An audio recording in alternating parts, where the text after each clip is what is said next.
చెప్పండి. సినిమా అయితే నాకు నచ్చిందన్న సినిమా నిజంగా. ఎందుకంటే ఇప్పుడు చాలా మంది కంటెంట్ లేకుండా ఏదో స్టోరీ తీసుకొచ్చి సినిమాను చూపిస్తారు. ఏంటంటే ఆ రొమాన్స్ సీన్లు పెట్టి, రొమాంటిక్ సాంగ్లు పెట్టి, 2 ఫైట్లు పెట్టి సినిమా అంటారు.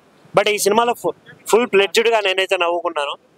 ఫస్ట్ హాఫ్ స్టార్ట్ అయినప్పుడు అరే ప్రతి ఒక్కడు ఎందుకురా జాతరత్నాలే తీయాలనుకుంటున్నాడు, ఓన్లీ కామెడీ మాత్రమే చూపించాలనుకుంటున్నాడు అనుకున్నాం. ఎందుకంటే ముగ్గురిని తీసుకొచ్చి ముగ్గురితో సేమ్ ఇదే చేస్తున్నాడు అనే ఫీలింగ్ వచ్చింది. బట్ ఎప్పుడైతే ఇంటర్వెల్ బ్యాంక్ స్టార్ట్ అయిందో స్టోరీ కంటిన్యూ స్టార్ట్ అయింది.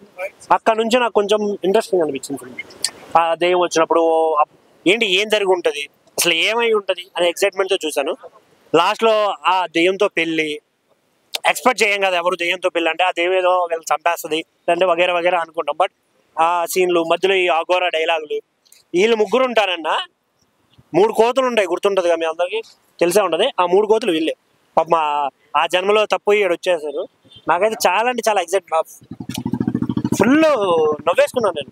వాళ్ళు వేసే కుళ్ళు జోకులు కానీ, ఆ పంచులు, అసలు రావాలని చెప్పే ఇంగ్లీష్ డైలాగులు ఉంటావయ్యా పిహెచ్డీ చేసినోడు కూడా అర్థం కావు, అంత గట్టిగా చెప్పిండాడ. చాలా అంటే చాలా బాగా అనిపించింది. కానీ ఇందులో మైనస్ ఏంటంటే సాంగ్స్ లేవన్న. ఉన్న సాంగ్స్ ఏది పెద్దగా అనిపించదు. ఇంకోటి కొన్ని చోట్ల ఏంటి అంటే చేసిందే చూసిందే చూస్తున్నాం అనే ఫీల్ వస్తుంది కొన్ని చోట్ల. అవి మినహాయించి ఓవరాల్ చాలా బాగా అనిపించింది నాకైతే. థియేటర్కి రండి, ఎంజాయ్ చేయండి. Thank you.